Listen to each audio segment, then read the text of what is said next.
empezamos, como siempre, recuerda usted que cuando nosotros revisamos un tejido, vemos su componente celular y su componente intercelular. Y esas características son las que me definen un tejido. Cuando me preguntan, por ejemplo, características histológicas de un tejido, se refiere a eso. ¿Cómo son sus células? ¿Qué células tienen? ¿Y qué hay entre sus células? ¿Y qué características tienen? Por ejemplo, cuando hemos visto tejido conectivo, las estructuras intercelulares alargadas, delgadas, gruesas, ¿qué nombre tenían? Fibras, ¿cierto? ¿Sí? ¿Recuerdan? Fibras. En el caso de, por ejemplo, el tejido muscular, las células que observamos, ¿qué nombre tenían? Fibras musculares. Fibras musculares. Y se dan cuenta, en ambas tienen una concepción diferente. En una vemos una estructura y en la otra vemos una célula. Entonces, cada uno de los tejidos tiene una característica o tiene características de su componente celular y lo que hay entre las células. Y eso es lo que define un tejido. Entonces, cuando empezamos a estudiar los tejidos en ese capítulo que hemos visto desde el tejido conectivo, ¿no es cierto? Vamos a ver varias diferencias entre la nomenclatura y las estructuras y las células. Miren cómo ha ido cambiando, ¿no? En la primera, la estructura, que es componente intercelular, se denomina fibra colágena elástica. En la segunda, que son células, componente celular, se denomina fibra muscular lisa, fibra muscular estriada, etc. Ahora vamos a ver este tejido que se conoce como el tejido nervioso, donde la célula principal, ¿qué nombre tiene? Neurona. Neurona. Y hemos visto que en diferentes zonas del tejido nervioso podemos encontrar a las neuronas, ¿no es cierto? Pero principalmente se encuentra agrupada, sobre todo en el sistema nervioso central, como en las zonas de sustancia gris. La forma como se agrupa, cuando nosotros vemos, por ejemplo, han visto en la parte anatómica los cortes del cerebelo o en la misma corteza cerebral, ¿no? Ustedes estudian qué segmentos, qué lóbulos, pero si ustedes ven la coloración que tiene, van a ver una zona más clara y una más oscura. Y eso hace referencia a la presencia de las células, a las neuronas, las células principales. Estamos diciendo que la célula principal del tejido nervioso se denomina neurona. Es la vedette, es la que va a decir, uy, esto es sustancia gris, porque solo en la sustancia gris hay neuronas. En la sustancia blanca no hay neuronas. Entonces le hemos descrito a la neurona y hemos visto cómo esta neurona tiene un pericarión, tiene un núcleo, tiene además prolongaciones dendríticas, ¿no es cierto? Dendritas, que a veces pues tienen diferente forma y por eso, y el axón, y dependiendo de cómo sean, se les da un nombre, ¿no? Neurona piramidal, neurona, inclusive si tienen múltiples prolongaciones multipolar, dependiendo de lo que veamos, ¿no es cierto? Inclusive hay neuronas muy chiquititas y otras muy grandes.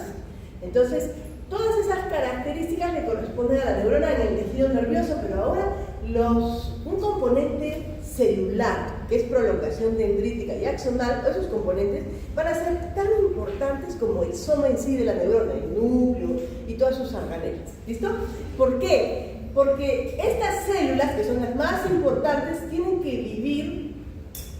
que sobrevivir en el sistema nervioso que está activamente funcionando y encima no solamente transmiten impulsos, respuestas, sino encima tiene que procesar memoria, razonamiento, etc. Imagínense la cantidad de trabajo que tiene. Entonces, la neurona en el sistema nervioso tiene un apoyo. Células que le dan soporte estructuralmente. Células que le permiten o que le están defendiendo. Dile, tú sigue trabajando con tu tema porque yo te defiendo, no te preocupes.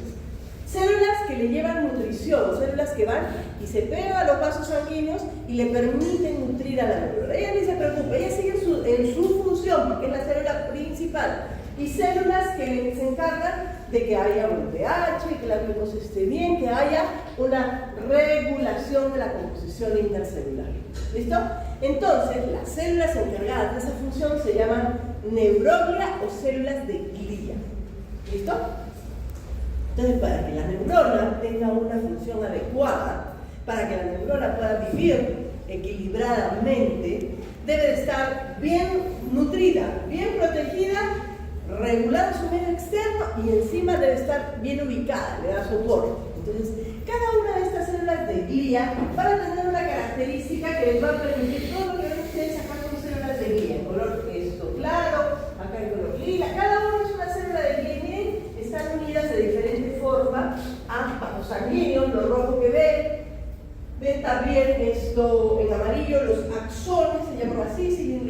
razones que han revisado en la práctica anterior. Entonces, las células de glía o neuroglía vienen a ser estas células que forman la parte intersticial del tejido. O sea, cuando yo hablo de componente no neuronal, hablo de glía. Son células, pero son no neuronales. ¿Listo? ¿Qué más? Ya hemos dicho, ¿qué funciones tienen? Además, son importantes mediadores de sustancias nutritivas, o sea, defensa, soporte, nutrición. Lo que hemos puesto ahí recalcado, lo estamos describiendo acá, pero es lo principal que tienen que saber, ¿no? ¿Por qué? Porque se relacionan con capilares sanguíneos. Capacidad de multiplicarse, pero no generan potenciales de acción. Hemos dicho, ellas no participan en la respuesta de las neuronas. No están para la respuesta del sistema nervioso, están solamente cumpliendo las funciones que hemos mencionado. ¿Ya? Y además mantienen su individualidad, pero están íntimamente vinculadas entre sí, porque debe de haber un equilibrio o una homeostasis entre la síntesis, entre el soporte, entre la capacidad de lo que van haciendo las neuronas, y todo lo hacen bien acá, como en una malla, ¿no? Mientras una va nutriendo, la otra va defendiendo, la otra va produciendo mielina, etc. Entonces las neuronas están separadas entre sí por células gliales y solo establecen contacto entre ellas a través de sinapsis. Recuerden que en la clase anterior revisamos que era la sinapsis. Es una forma de comunicación entre las neuronas. ¿Listo? Las neuronas se comunican, es su forma de hablar, su forma de conversar entre las neuronas. O sea, por diferentes lugares, ¿no es cierto? Hemos visto que hay axoasónicas, dendrodendríticas, hay diferentes formas de que se comuniquen las neuronas, pero ahí, a través de unos neurotransmisores que son sustancias bioquímicas que sintetiza la neurona, van transmitiendo o comunicándose. Entonces, a esa comunicación se le denomina sinapsis. Las vinculaciones entre células gliales y neuronas son mucho más evidentes cuando hay una injuria, cuando hay una lesión neuronal. Rápidamente se puede ver que las células gliales aumentan. ¿Por qué? Porque necesitan mayor soporte, mayor nutrición, etcétera, etcétera. Por cada neurona hay entre 10 a 50 células de glía. ¿Listo? Muy bien. Miren ustedes la imagen que tienen a la derecha. Tienen una imagen muy esquemática. Células ependimarias, está en el pecho, está aquí. Aquí la sustancia gris, ¿no? ¿Qué hay en la sustancia gris? Una neurona, pero una neurona. Veo células de glía, células de glía, células de glía. ¿Listo? Entonces, la célula que es de color verde, intenso, es célula de glía. La roja es célula de glía. La morada o la lila es célula de glía. Y la amarilla es una neurona. Entonces, sí hacen una red entre las neuronas. Y cada una de estas células tiene una función específica de las que hemos mencionado en el grupo, ¿no? Vean ustedes, se les ha clasificado estas neuronas en la neuroglia verdadera y la neuroglia falsa. Los dos grandes grupos de neuroglia. Hablemos un poquito de la neuroglia verdadera. La neuroglia verdadera se clasifica en, esto bien grabado, ¿no? Porque de acá vamos a partir. O sea, eso tiene que estar no en sus iPads, sus celulares, no en sus fotos, sino acá. ¿Ya? Porque es de acá, de su backup de acá, donde van a recordar cuando tengan un paciente con parestia, cuando tengan un paciente con cuadriplegia, cuando tengan un paciente que tenga diferentes patologías, es donde van a buscar. El día de ayer hubieron evaluaciones escalonadas, ¿saben? Han venido 300 o 400 estudiantes a dar su examen de primero, segundo y tercer año, o sea, primer ciclo, segundo ciclo, tercer ciclo. O sea, todo esto se les ha evaluado en un examen. Y a partir del próximo año, ustedes creo que ya entran a eso, es obligatorio que aprueben para matricularse en el siguiente año. O sea, ¿qué les van a tomar? Anatomía, histología, fisiología. Es un examen donde se les evalúa todo lo que han aprendido. ¿Ya? Este año es el último año en que solamente los que no dan no se matriculan. Pero a partir del próximo año, los que no prueban, no se matriculan. Entonces, van a estar en constante evaluación de estos conocimientos, y cuando les digo que esto se va a quedar grabado como, imagínense cuando lo escribió Gardner, Stevens, Junqueira, ellos lo escribieron hace más de un siglo, y sigue ahí escrito porque es una forma de clasificación, y van saliendo cosas nuevas de esta célula, ¿no? Pero esta es la forma más práctica de recordar la clasificación de las células de la neuroglia verdadera. Neuroglia verdadera, células epidemarias, astrocitos y oligodendrocitos. ¿Listo? Cuando hablamos de astroglia, hablamos, por ejemplo, de ese conjunto de astrocitos de la neuroglia verdadera que tienen localización central. ¿Listo? A nivel del sistema nervioso central. A eso se refiere, ¿no? A nivel del sistema nervioso central. Oligodendrocitos forman la oligodendroglio, es decir, todo ese sistema de células que van a sintetizar a nivel del sistema nervioso central, a nivel del sistema nervioso central van a sintetizar la mielina, ¿no? Los oligodendrocitos. Ok, entonces me acuerdo de eso. Después tenemos a la neuroglia de localización periférica, donde están las células satélite y las células de ¿no? Recordémoslas así: neuroglia central, ubicación central, sistema nervioso central, ¿no? Cerebelo, encéfalo, médula espinal, sistema nervioso central, célula epidemaria, astrocito y oligodendrocito. Y la de localización periférica, células satélite y células de Schwann. Son una perlita para que les quede grabado. En el sistema nervioso central, la célula que se encarga de sintetizar mielina se denomina oligodendrocito. ¿Listo? Y en el sistema nervioso periférico se conoce como célula de Schwann. ¿Ok? Entonces ya en el esquema, si a mí me preguntan, ¿no? La célula que sintetiza en el sistema nervioso mielina es la célula de Schwann. Falso, ¿no es cierto? Porque es el oligodendrocito. Una palita, porque ahora vamos a revisar a cada una, pero es muy importante que el esquema lo tengan así. Les sugiero que cuando lo estudien hagan un cuadrito, ¿no? Donde puedan ver su tamaño, la forma como la van a ver. Entonces, los tipos de neuronas, perdón. Miren ustedes la forma. Cada una de estas células, como ven ustedes, estas son del sistema nervioso periférico, del sistema nervioso central. ¿Se parecen? Ninguna, ¿no? Ninguna se parece a la otra. En el sistema nervioso, como ven ustedes, en el sistema nervioso central, aquí están las células epentimarias, un ribete de cepillo, un epitelio, es un epitelio conostratificado que tiene un ribete de cepillo en su borde libre. ¿Qué más? El núcleo central, ovalado, pueden ser cúbicas o cilíndricas bajas, ¿no? Con unas bandas de adhesión y con sus prolongaciones hacia la membrana basal. Los oligodendrocitos los vamos a revisar en un ratito, no se preocupen, solo para que los identifique, los miren, ¿no? La segunda célula, que es el oligodendrocito. ¿Qué hace el oligodendrocito en el sistema nervioso central? Sintetiza mielina. Sintetiza mielina, ¿cierto? Entonces, perfecto, ya nos acordamos. Miren cómo está. Tiene múltiples prolongaciones, miren cómo envuelve. ¿A quién están envolviendo? El axón. Al axón. Solo necesita. Entonces, miren la imagen, ¿no? Vamos al astrocito. El astrocito, igual, con sus múltiples, y la forma que tiene, por eso se denomina así astrocito, sus múltiples prolongaciones, y las células del microchip.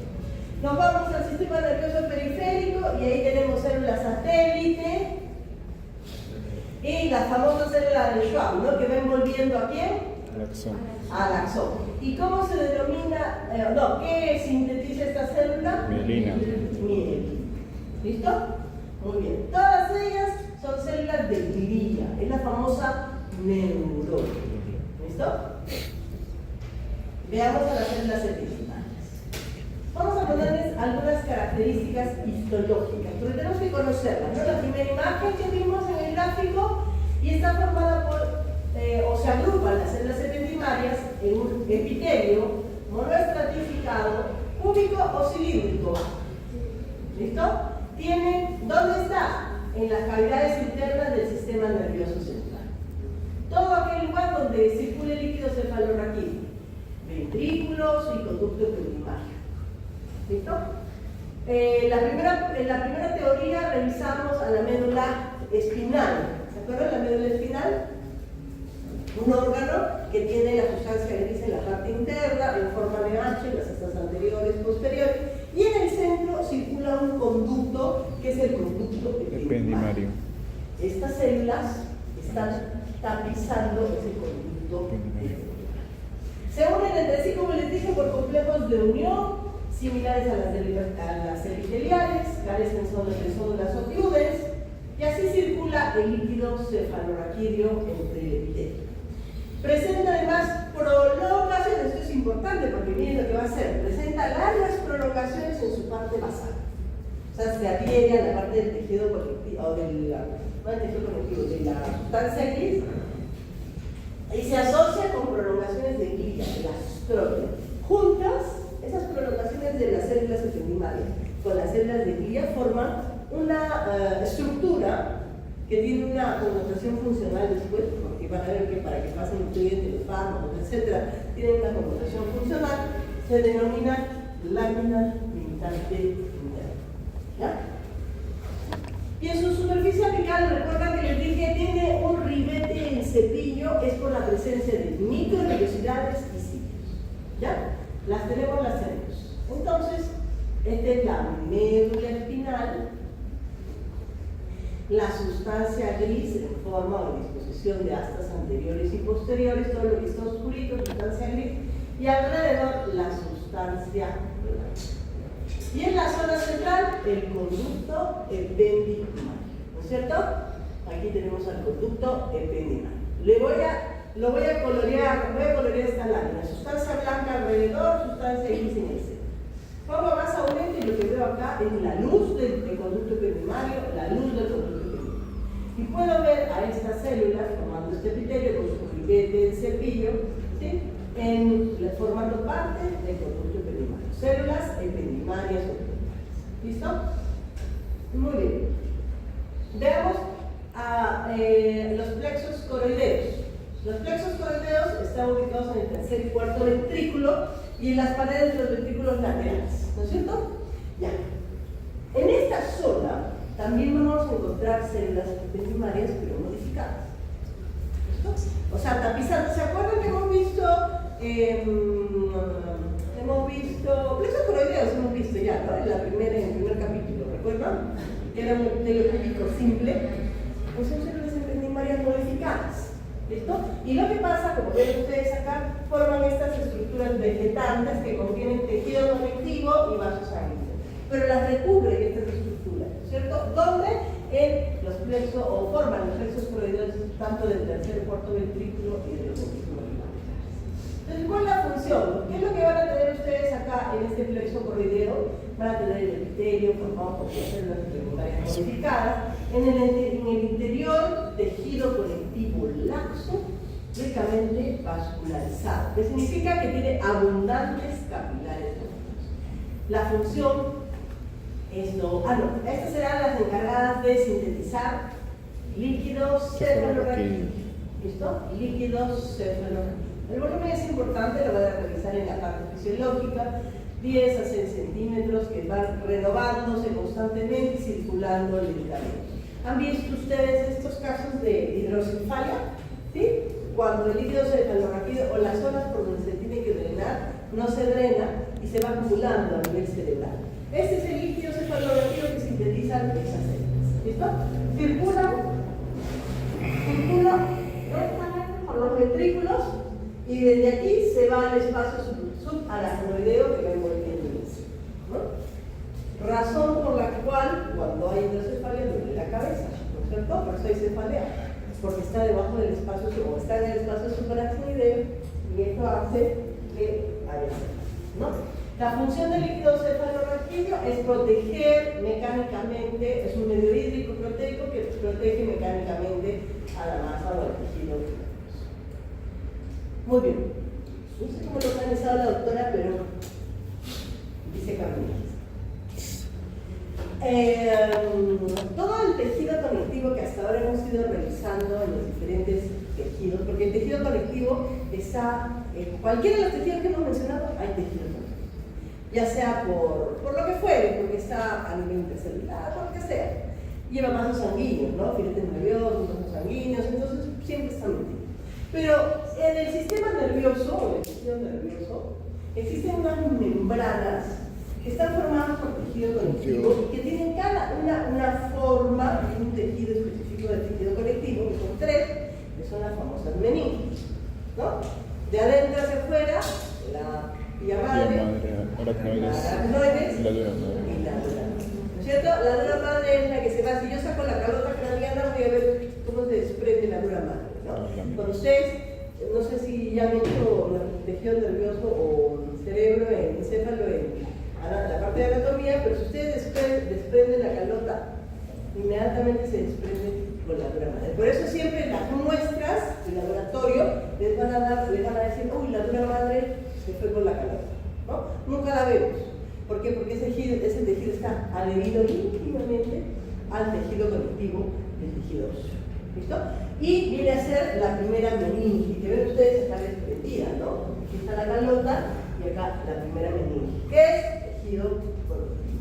La aracnoides, que viene a ser la meninge que permite o que emite prolongaciones, ¿sí? Prolongaciones por las que pasan vasos sanguíneos, y estas prolongaciones se denominan trabéculas aracnoideas.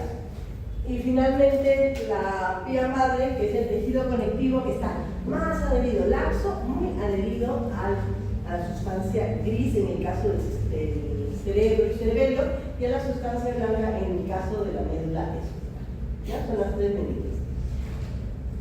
En el caso de los espacios, porque por ahí va a recorrer el líquido cefalorraquídeo y algunos vasos, en el caso de los espacios, como ven ustedes, va a delimitar algunos espacios, ¿no? El espacio subaracnoideo y el espacio subdural.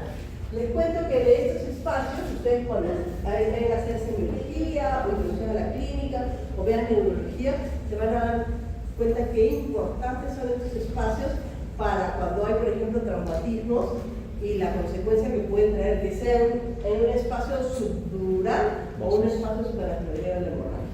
¿Qué significa eso? Es la ubicación por donde está recorriendo el líquido cefalorraquídeo y también la ubicación en la que está, ¿no es cierto? Mientras más cercana a la base encefálica, es decir, hemos dicho que en el cerebro está, en la corteza cerebral está la sustancia gris periférica y la blanca central, ¿no es cierto? En la médula espinal, ¿cómo es?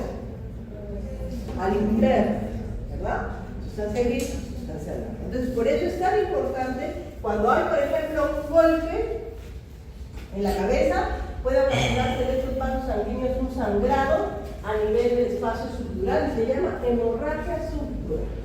Y cuando hay en el espacio subaracnoideo, hemorragia subaracnoidea. Es importante, sí, porque de eso va a depender la clínica del paciente, va a depender el pronóstico. Le van a decir a las familias, ustedes van a ver en la tomografía, van a decir en qué nivel está, en qué parte está, la van a detectar la hemorragia de este nivel, van a decir, eso se drena rapidito, se reabsorbe y no drena. Pero esto hay que entrar de emergencia rapidito, porque no, el paciente va a tener secuelas, ¿cierto? Entonces de eso va a depender. Pero ¿quiénes delimitan este espacio? Estas separaciones de tejido conectivo que se denominan meninges y que están relacionadas protegiendo, nutriendo a el tejido nervioso. ¿Ya? Entonces, no sé por qué estaba ahí, pero la otra lo tenía. Seguimos. ¿Cuál es la primera célula que hemos estudiado? ¿Cómo se llama? De las células de glia. La primera que hemos estudiado. Ependimarias. Células ependimarias. Ahora vamos a seguir con la siguiente que se llamaba astroglia. Siempre que yo vea astroglia o astrocitos, voy a ver unas células muy grandes y siempre, en este canalito es un vaso sanguíneo, es una microfotografía de barriga, linda, ¿no? Ven ustedes, este es un vaso sanguíneo ese también. Y los astrocitos son indispensablemente los que deben de estar relacionados a ese vaso sanguíneo. ¿Por qué? Porque los astrocitos son células de la glía que se van a encargar de participar en los fenómenos metabólicos. Su función va a ser transporte de sustancias desde el capilar hasta las neuronas. Es la función de la transporte de sustancias desde el capilar hasta la médula. Entonces, voy a encontrarlo muchas veces en procesos de reparación de heridas del sistema nervioso central. Ya pueden ser quirúrgicas o traumáticas, ¿no?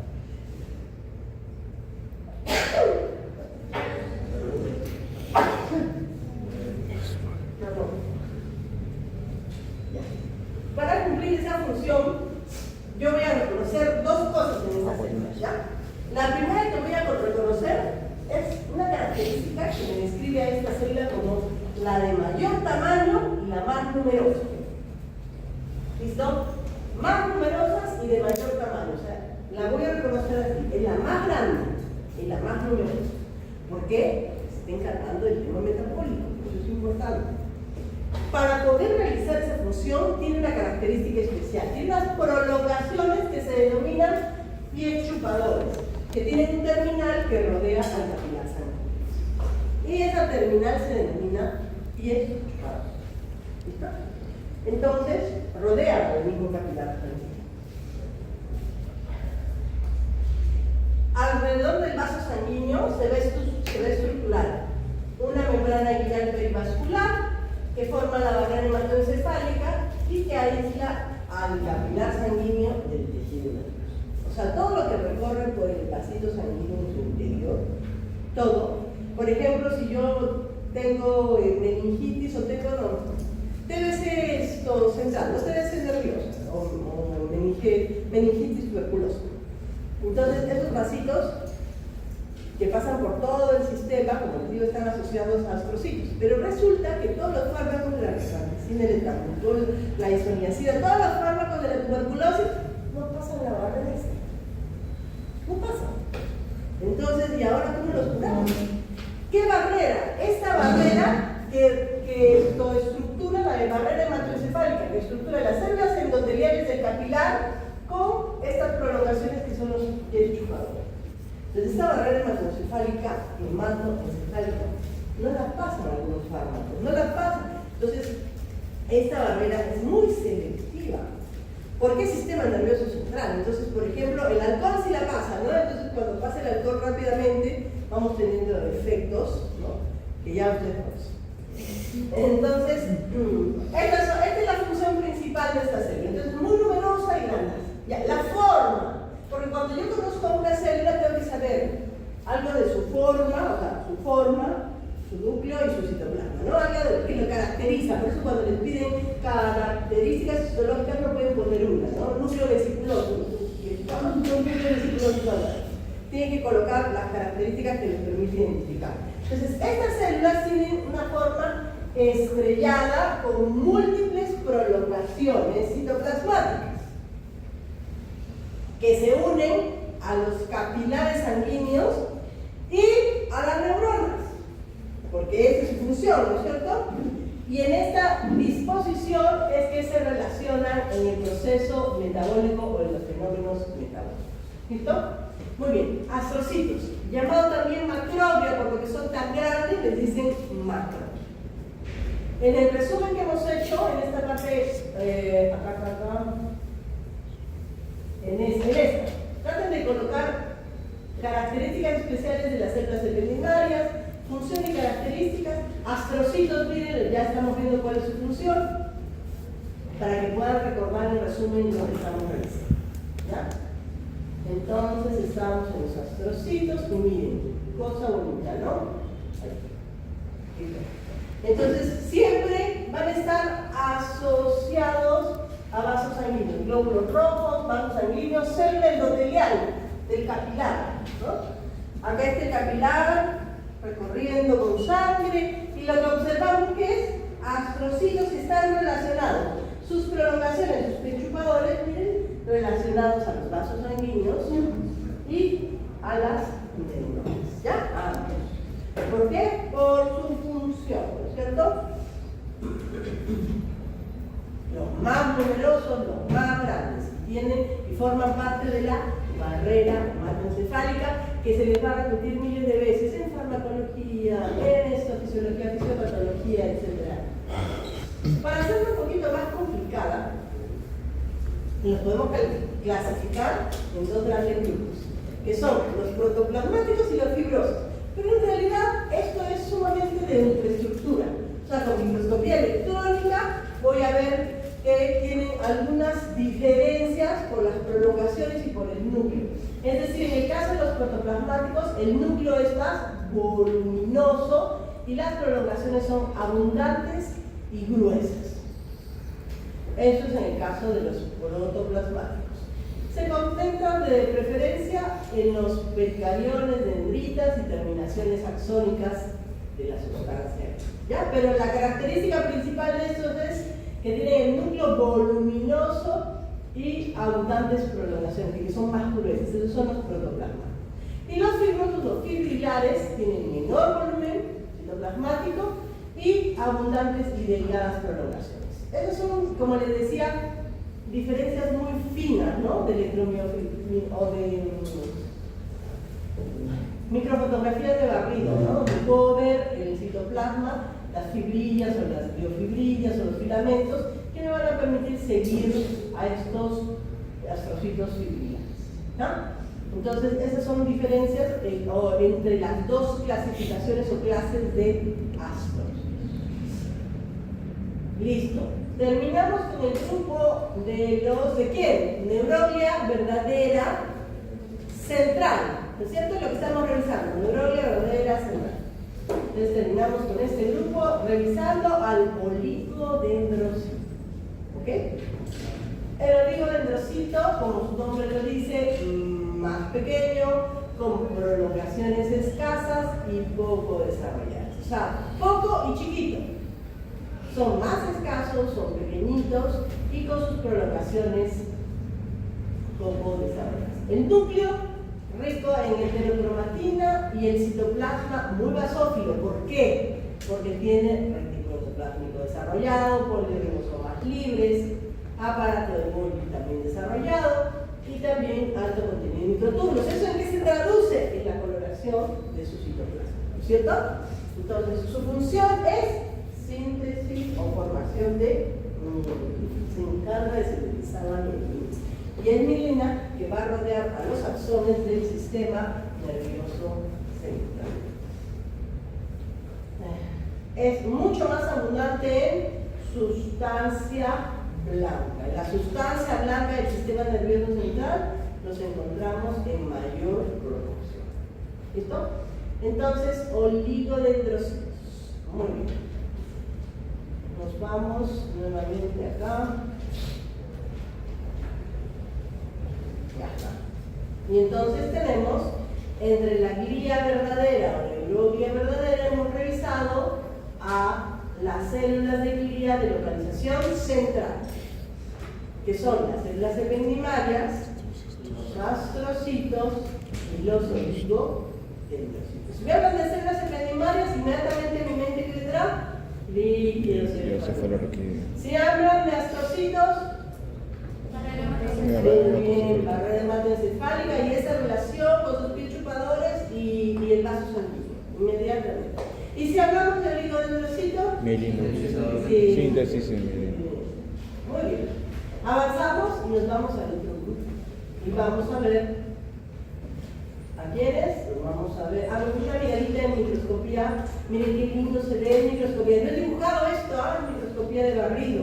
Cómo se ve tan bonito. Este es un astrocito, cómo se va relacionando con las diferentes células, ¿no?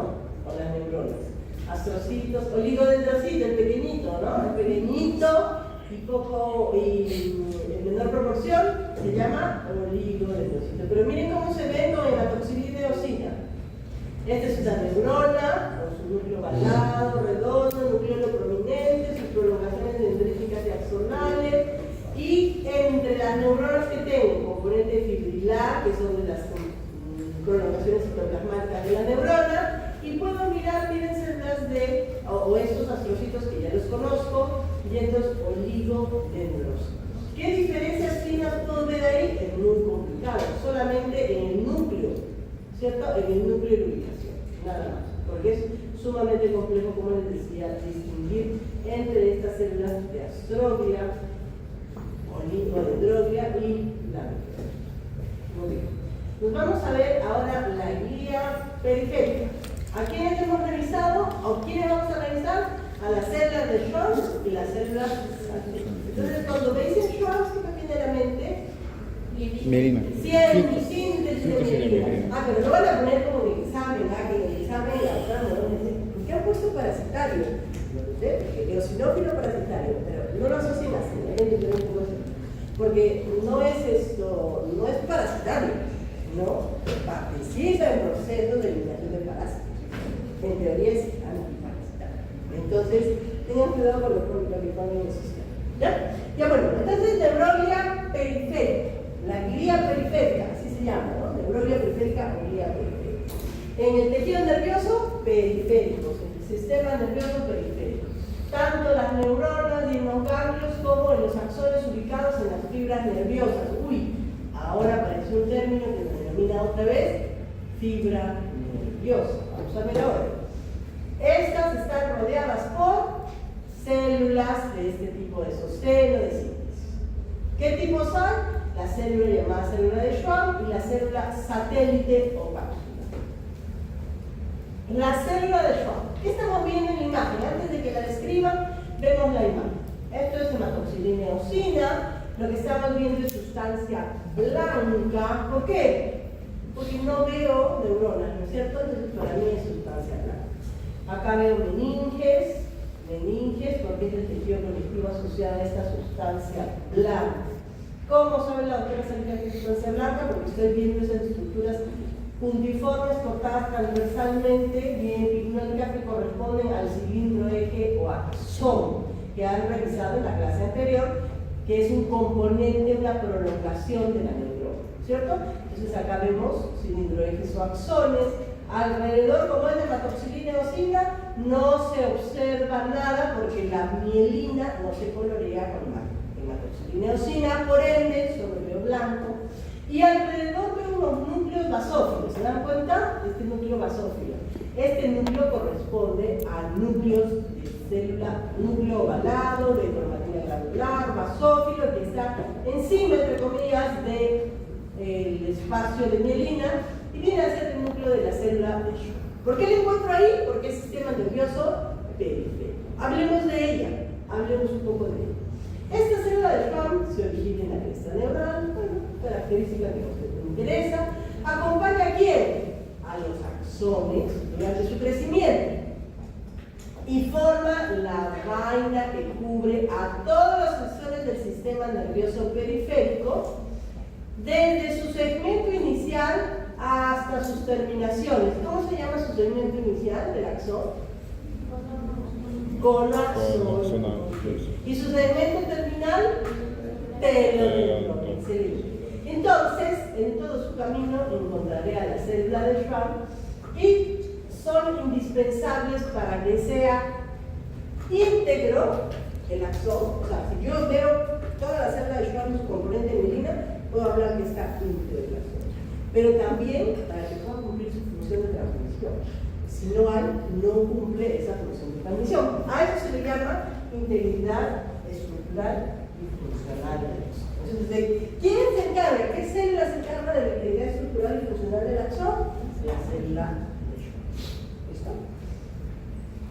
Estas células de Schwann determinan una característica en las fibras nerviosas. Sistema nervioso periférico, dijo que las fibras venían a ser los axones, ¿no es cierto? Los cilindroides o axones que se agrupan en haces. ¿Sí? Eso también lo revisado con la doctora. Haces. ¿Qué son los haces? Son conjuntos, grupos de estas prolongaciones que van viajando lentamente o en una distancia larga hacia la periferia. Estas fibras nerviosas que tienen, o están asociadas a la célula y que tienen mielina, se le denominan fibras nerviosas mielinas. ¿Listo? Fibras nerviosas mielinas. Y esas son las que están asociadas al axón. Miren en la imagen que ven en la parte superior, otra vez, microfotografía de negro. ¿No ven ustedes en la zona central? Acá. Este es el axón. Lo negro, la mielina, y este núcleo clarito es el núcleo de la célula de Schwann.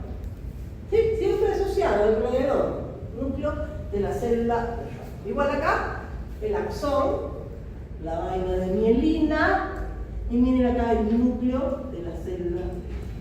Igual acá, el axón, la vaina de mielina y el núcleo de la célula. ¿Okay?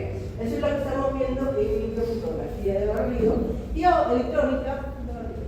Y ahora vemos en la parte inferior con hematoxilina y eosina, miren el axón, ¿sí? Y su recorrido en la parte más externa de estas células, con cromatina granular, basófila, el núcleo, ¿no? El núcleo basófila, cromatina granular, que se conoce como célula. Los axones de mayor diámetro entonces van a inducir el proceso de formación de mielina, pero ¿quién lo va a hacer? A través de las células de Schwann. Entonces, en las fibras mielínicas, cada célula de Schwann rodeará un axón. O sea, todos los axones tienen una célula de Schwann que los están rodeando, ¿no? Y su vaina de mielina se ubica vecina al axón con el resto de su citoplasma, ¿no? En la zona externa. Por fuera, la célula de Schwann se asocia mediante su lámina basal con el endoneuro. Uy, ya nos complicamos. Entonces, el axón, la vaina de mielina, la célula de Schwann y un tejido conectivo que protege a la célula, la nutre, la protege, etc. Y es tejido conectivo que recibe el nombre de endoneuro. ¿Listo? Entonces, cuando yo veo un axón, no solo veo esa prolongación de la neurona, sino veo una célula de glía, que es la célula de Schwann, veo mielina, la célula de glía, y finalmente veo endoneuro. Y a cada una de esas fibras la rodeará el endoneuro. Y a un haz de fibras, ¿qué tipo de tejido conectivo lo rodeará? El perineuro, ¿cierto? Mantendrá unido, nutrido, protegido el perineuro. ¿Listo? Entonces, un axón está rodeado por endoneuro. Un haz de axones o de fibras, porque cada uno es una fibra, está rodeado por el perineuro. ¿Queda clarito? Entonces, acá yo tengo un axón, veo un axón, mielina, célula de Schwann, endoneuro. Y al conjunto de axones, a este haz, lo rodea el perineuro. ¿Listo?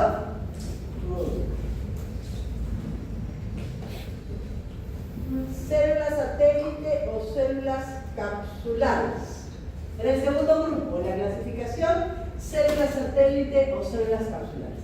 Les cuento que las células satélites son quizás las más pequeñas que vamos a encontrar localizadas en los ganglios alrededor del pericarión. Miren, son células localizadas en los ganglios nerviosos. Este es un ganglio, este es otro ganglio.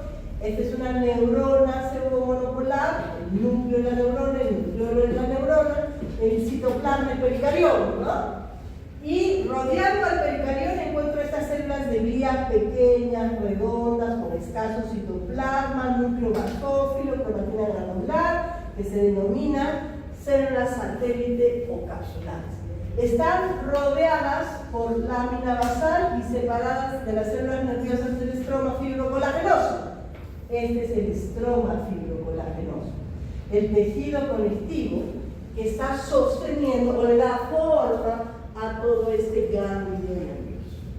Entonces, por eso dice que tiene relación o están rodeados por la lámina basal y separan a las células nerviosas del estroma. Célula nerviosa del estroma. ¿Qué es el estroma? Cada vez que les digan estroma, les están hablando del tejido conectivo. ¿Listo? El estroma del stagnante, esta estructura o este órgano que se llama ganglio nervioso, tiene tejido conectivo y además tiene células de glía que se llaman células satélite y cuerpos neuronales de estas células que son neuronas pseudomonopolares. ¿Listo? ¿Qué más podría haber acá? Aquí estoy viendo axones, ¿no? Porque en los ganglios se ven axones o prolongaciones axonales y dendríticas. Muy bien. Microglia, vamos a nuestro cuadrito y ahora vamos a hablar de la falsa microglia o la microglia. ¿A quién se le denominaba macroglia? A los astrocitos, ¿cierto? Macroglia. Ahora ya tienen a la microglia. La microglia está ubicada en relación con los capilares, neuronas y la macroglia. Entonces mantienen la relación también con la macroglia. Pero ¿saben cuál es su característica histológica? Es que es muy pequeña, que tiene un núcleo ovalado, de cromatina densa y además múltiples prolongaciones que se unen a neuronas, macroglia y capilares. Desempeña una función de retículo o de retículo endoplásmico, o no es retículo endoplásmico, es el sistema macrófago endotelial, ¿cierto? Es decir, fagocita, es un sistema de defensa, ¿no? Y me va a permitir fagocitar sustancias que se van acumulando o partículas de diferente tipo, ¿ya? Entonces, ¿cuál es la función de la microglia? Fagocitosis, ¿ya? Capacidad de migrar y fagocitar sustancias de diferente tipo. Ahí dice partículas lipoides de hierro, porque es lo que usualmente fagocita o por lo que se almacena, ¿no?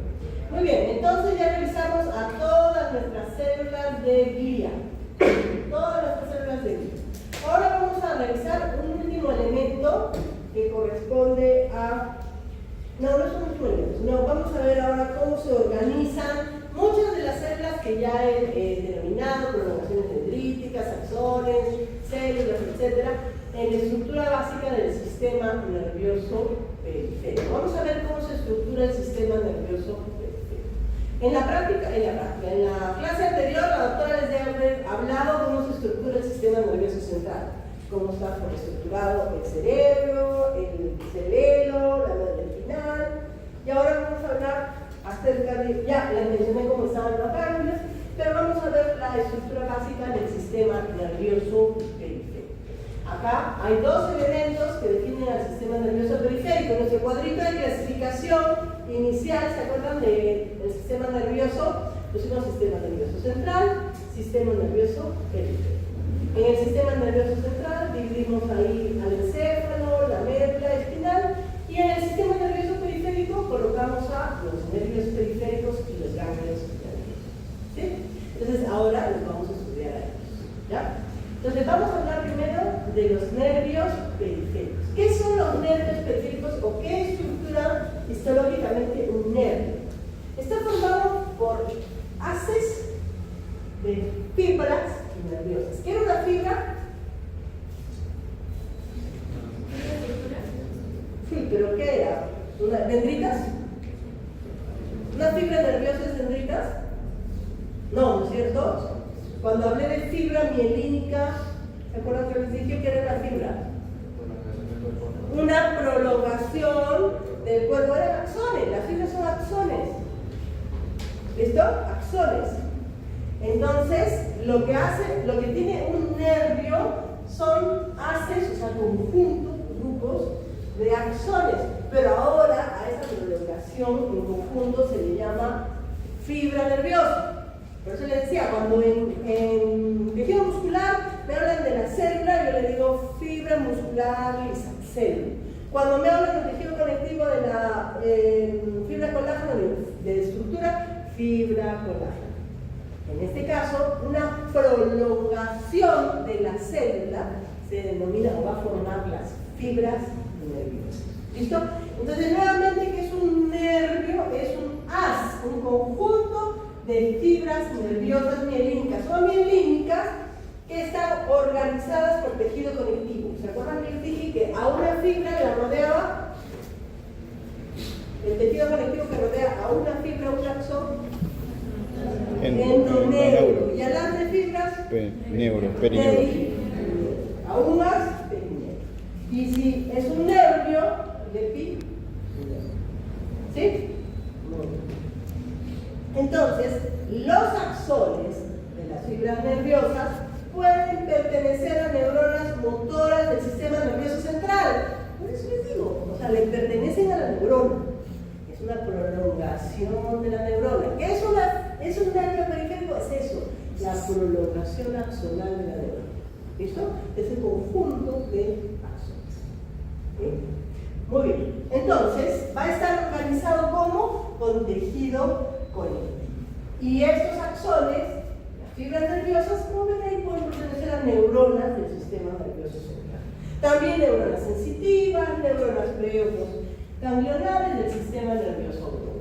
El tema es que las fibras nerviosas en conjunto van a formar los nervios, que se denominan nervios periféricos.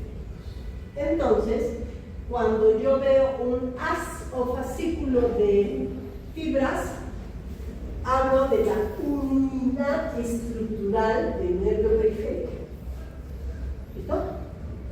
Un haz o fascículo es la unidad estructural del nervio periférico. ¿Qué contiene? Fibras nerviosas. ¿A qué le llamo fibra? Le llamo fibra al axón con todos sus componentes. ¿Sí? El perineuro, miren, ¿qué es el perineuro? El tejido conectivo que rodea haces. Que rodea a un haz, a un conjunto. De todo eso. El perineuro está formado por células muy aplanadas, las cuales se van diferenciando y van tomando forma epitelioide. Lo que pasa es que el perineuro es tejido conectivo y algunas de sus células se van adaptando o se van modificando mientras más cerca está a los axones. ¿Ya? ¿Para qué? Para tener relación con la lámina basal.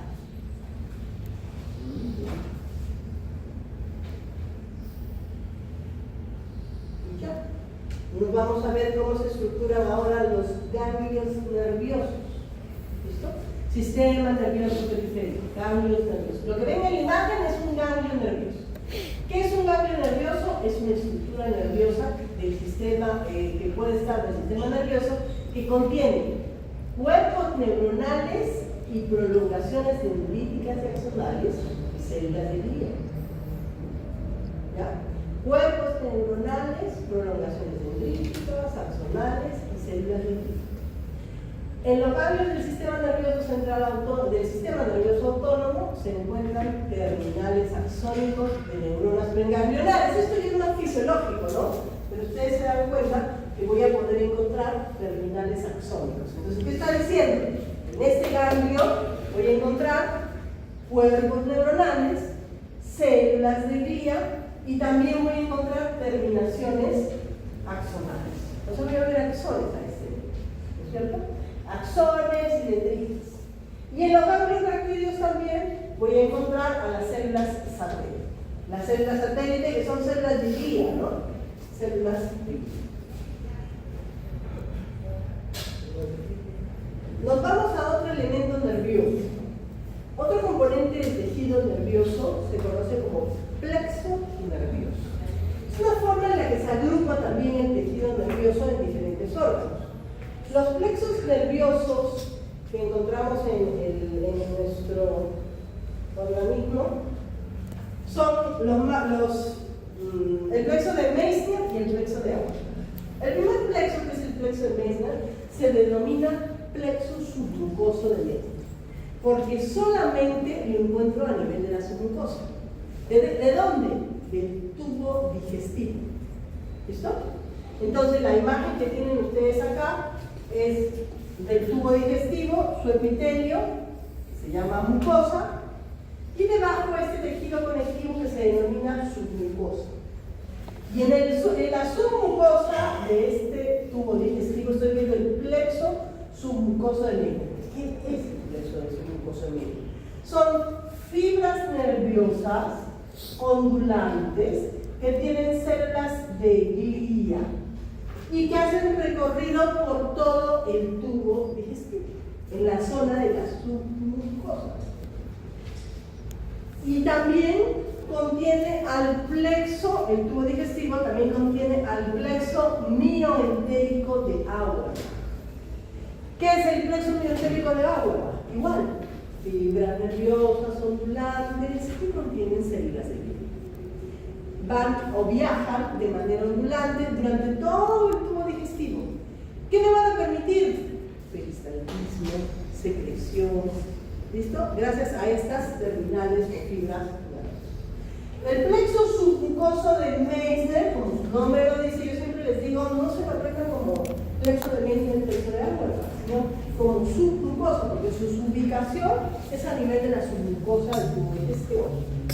Y el plexo mientérico de Auerbach viaja entre la circular interna y la longitudinal externa de la capa muscular del tubo digestivo.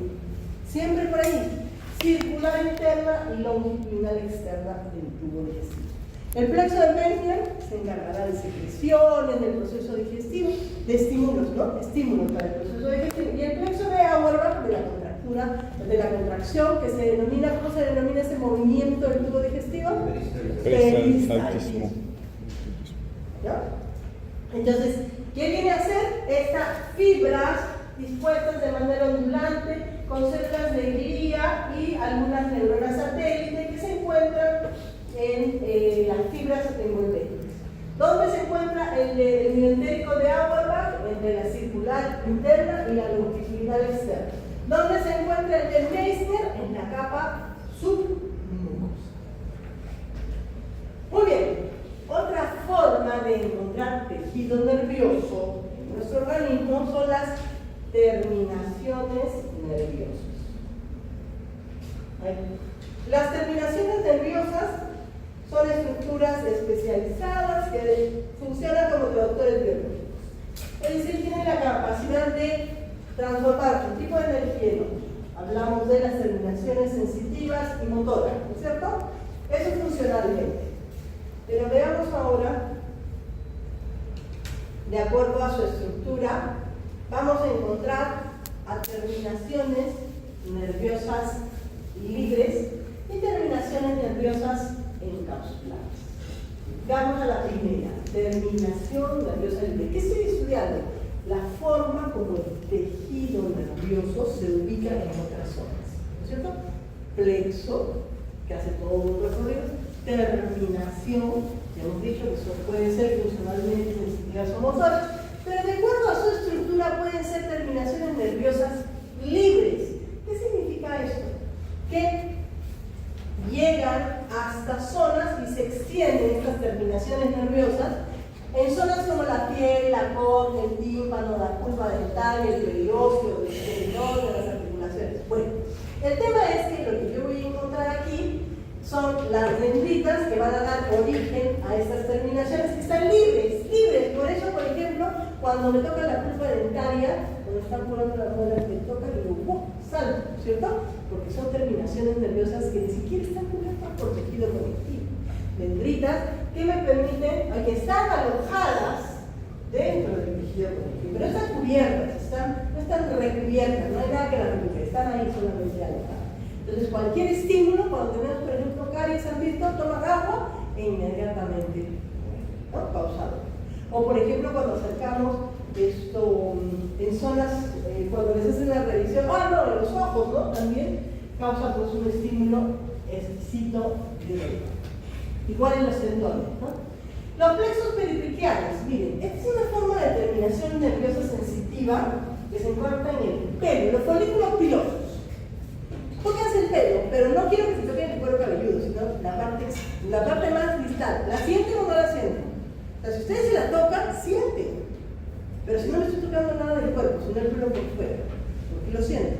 Gracias a esa terminación nerviosa que se llama plexo peritraqueal. Son terminaciones nerviosas sensitivas que se encuentran alrededor del folículo piloso, ¿ya? Y permiten que captemos impulsos generados por el roce del borde del pelo. Y algunos lo denominan que es un órgano táctil más del cuerpo humano. Muy bien. Otra forma en la que podemos encontrar el tejido es como bulbos sensoriales terminales, donde encontramos por la forma como se disponen, ovalados o esféricos, y acá sí contienen una capa delgada de tejido glía y algunas células escasas donde penetran las fibras nerviosas aferentes desprovistas de miel. Y se forman a manera de ovillos y por eso se les llaman bulbos. Se ven como ovillos y se llaman bulbos. Los más conocidos, Pero ¿qué vamos a tocar? Los de Krauss y Ruffini. Y cada uno tiene una función, respectivamente, el de Krauss, receptor de frío, y el de Ruffini, receptor de calor. Ahora hablemos de las terminaciones nerviosas sensitivas, pero encapsuladas. Estas sí tienen cápsula. Tienen una cápsula de tejido conectivo que la recubre. Estas tienen forma ovalada, o en forma redonda o ovalada. Se localizan en diferentes zonas y vamos a ver, según su localización, reciben un nombre específico. La primera que vamos a ver, ahí, en su extremo libre, el filete nervioso, después de perder su cubierta de mielina, penetra dentro de la formación esférica por uno de sus poros. ¿Por qué habla de esto? Porque miren, estamos viendo acá al corpúsculo de Meissner, aquel epidermis, el tejido conectivo de la dermis, y acá pueden ver la fibra, su recorrido clarito de la fibra envolvente de manera ovalada, y sobre la fibra encuentro células de glía, pero además puedo ver fibroblastos que corresponden a la cápsula de esta terminación sensitiva. Estos corpúsculos se conocen como corpúsculos de Meissner y se ubican en la dermis papilar. ¿Cuál es la dermis papilar? Es la zona de la piel que tiene tejido conectivo laxo. ¿De acuerdo? Debajo del epitelio, inmediatamente debajo del epitelio, está la zona de tejido conectivo laxo. A esa zona se le llama, toda esta zona se le llama dermis papilar. En la dermis papilar tenemos corpúsculos de Meissner. ¿Listo? Y estos corpúsculos de Meissner nos permiten percibir estímulos táctiles. ¿Cuál es la función de los corpúsculos de Meissner? Percepción táctil. Esa es la respuesta, ¿no? Percepción táctil. Muy bien. Y ahora veamos a los de Walter-Pacini. Los corpúsculos de Walter-Pacini, que están distribuidos en la dermis profunda. En la dermis profunda, ¿qué había en la dermis profunda? Tejido conectivo denso no modelado y tejido adiposo, pues ahí lo voy a encontrar. ¿Qué voy a ver? Vamos a ver, están distribuidas de manera concéntrica la fibra con una cápsula de tejido conectivo que la cubre o la rodea. Esta distribución concéntrica de la fibra hace que asemeje a un corte de una huella digital, o en algunos textos dicen como un corte de aros de cebolla, algo así, ¿no? Pero esto es como una huella digital. Entonces, ¿cuál es la función de esta terminación nerviosa encapsulada? Es percibir estímulos que se generan por presión. Cuando yo me apoyo, por ejemplo, ese estímulo de presión hace que no me rompa los huesos, me da una fuerza tal que pueda lesionarme. Entonces, son perceptores o se encargan de percibir estímulos de presión. ¿Dónde se encuentran? En tendones, articulaciones, en la misma dermis, como les digo, de esta zona, ¿no? En membranas, en glándulas mamarias, en membranas serosas.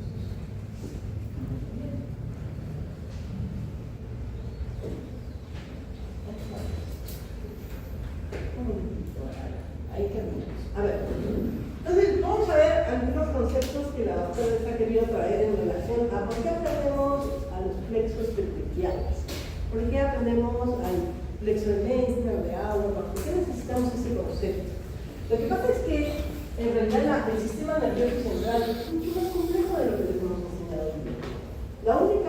La única forma de conocerla de manera muy compleja es sabiendo la base, ¿no? Teniendo claro quién es la célula principal, qué partes tiene, de qué forma es, de qué tamaño la puedo encontrar, y además quién se asocia con él. Como ven ustedes, más o menos alrededor de 100.000 millones de neuronas en el cerebro humano están trabajando constantemente. O sea, cuando ustedes, por ejemplo, hacen un proceso el mismo proceso de estar pensando y conversando o haciendo diferentes, teniendo pensamientos que los determinan como una especie superior, ¿no es cierto? Porque las otras especies no tienen ese razonamiento. Este tejido que nosotros tenemos viaja a una velocidad asombrosa de información, una velocidad rapidísima, ¿no es cierto? Porque nuestros movimientos son sumamente rápidos y finos. Las sensaciones, la percepción que tenemos, todo es sumamente rápido y fino, ¿no es cierto? Si yo ahorita he chasqueado mis dedos, no es porque pensaba, voy a chasquear mis dedos, no, es sumamente rápido y fino, y eso es gracias a la forma o la estructura que hemos mencionado. Las conexiones son sumamente complejas y hay un término que cuando nosotros hicimos clases no existía. Antiguamente nos decían eso, ¿no? Nos decían que el sistema nervioso, el tejido nervioso, era uno de los tejidos que más se tenía que proteger porque no se multiplicaba, no se reproducía, no tenía otra capacidad. Les comento que actualmente se utiliza este término que se llama neuroplasticidad. A diferencia de lo que se pensaba antes, el cerebro tiene una capacidad de desarrollar vías alternas, no el cerebro, en realidad de todo el tejido nervioso, tiene la capacidad de desarrollar vías alternas. ¿Eso qué significa? Que normalmente esa transmisión que nosotros tenemos de impulsos, esa respuesta que tenemos, tiene una vía. Ustedes van a estudiar más de fisiología, anatomía o neuroanatomía, la vía espinotalámica, todas las vías.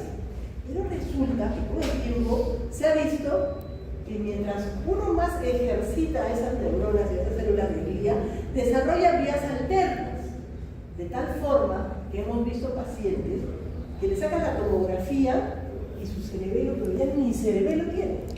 Cerebro, un pedacito, y estás conversando tranquilamente con el paciente.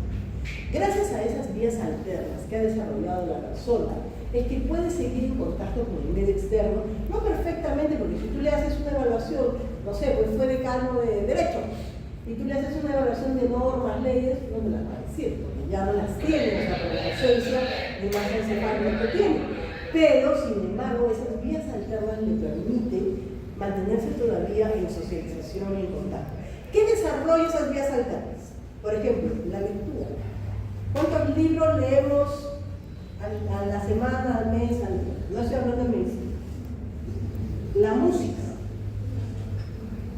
Antes, a mí me encantaba, yo estoy acá en 26, 25 años, y me encantaba ir a la semana de la medicina, porque de pronto veía alumnos que hacían una, de la nada, ¿no? En un mes habían hecho ya su orquesta.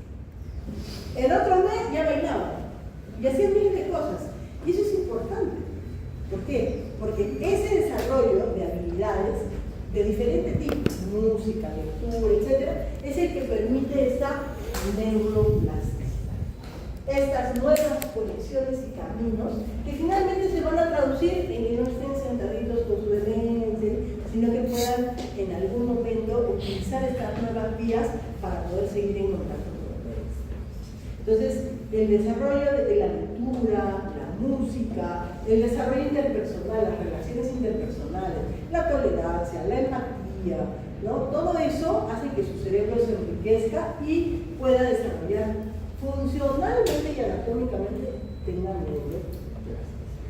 ¿Ya? La neuroplasticidad es un término que probablemente ustedes vayan a conocer cuando ustedes estudien neurología, van a conocerlo mejor que nosotros, porque ahora se está viendo que no solamente hace eso, sino mejora la síntesis de neurotransmisores. Entonces vamos a ver que vamos a tener una mejor respuesta a las experiencias y a la experiencia. ¿Ya? Muy bien. El cerebro no tiene unos receptores, eso es interesantísimo. Una de las grandes bases de la medicina complementaria son toda la estructura o la forma tan especial que tiene nuestro sistema, me refiero al sistema nervioso, toda la disposición especial que tiene nuestro sistema nervioso, ¿no es cierto? La acupuntura, ustedes ya saben, la acupuntura es parte de la medicina, o sea, es aceptado como parte de la medicina, ¿no es cierto? La medicina complementaria. El uso de algunas sustancias, de algunos procedimientos que se han visto que pueden ocasionar justamente algunos cambios en estas sensaciones, ¿no? Hay puntos dolorosos que el cerebro puede recibir solamente a la vez un estímulo. Entonces, bloqueando los estímulos dolorosos de las zonas distales, se trabaja a veces el manejo de dolor. De las neuronas, se pensaba que como nacemos con todas las neuronas, o sea, que nacemos con una cantidad y nos morimos con la misma. Eso ya se sabe que no. Que hay zonas en el hipocampo, por ejemplo, o en diferentes zonas que pueden desarrollarlo con todo, donde se pueden desarrollar más neuronas. ¿Quién hace eso? Los que tienen un nivel cultural alto, los que tienen trabajan constantemente en lo que es música, qué sé yo, los violinistas, por ejemplo, tienen un alto desarrollo en la multiplicación neuronal. Todos los que hacen música de manera regular, ¿no es cierto? Pero es muy importante que ustedes se cultiven, no solamente estudien medicina, sino también la lectura de literatura, y estudien idiomas, ¿no? Porque ustedes al final necesitan por lo menos 2 idiomas. Entonces, eso también permite este desarrollo. El mito del 10%, a pesar del mito popular que dice que solo usamos el 10% de nuestro cerebro, eso es mentira, ¿cierto? Utilizamos mucho más porcentaje y no es uniforme, no todos utilizamos la misma proporción de nuestro cerebro, porque a veces nosotros limitamos esa funcionalidad. Entonces, el cerebro o la capacidad neuronal se entrena con todo. O sea, si yo no tengo la capacidad para hacer algo, todo lo puedo entrenar y lo puedo hacer. Y eso ya está demostrado. Ustedes ven que yo no tengo buena memoria, eso se entrena. Todo se entrena. La memoria, lo puedo usar, todo se entrena. Y también se cree que la primera neurona apareció hace 635 millones de años en el periodo Ediacaran. ¿Por qué hemos eso? Y la evolución paralela con el desarrollo de los ojos. Bueno, es que este mensaje va para. Debemos de cuidar a las otras especies, pero la especie que tiene más desarrollo del sistema nervioso y que nos diferencia del resto es la especie humana. Y el sistema nervioso es principalmente el que nos permite tener esta capacidad de raciocinio, de memoria, las llamadas funciones superiores, ¿no? Y gracias al tejido que lo tenemos distribuido desde la punta de nuestra cabeza, porque en el pelo, ¿no? Por el precio vertical hasta la punta de nuestra cabeza. ¿Listo? Eso es todo por el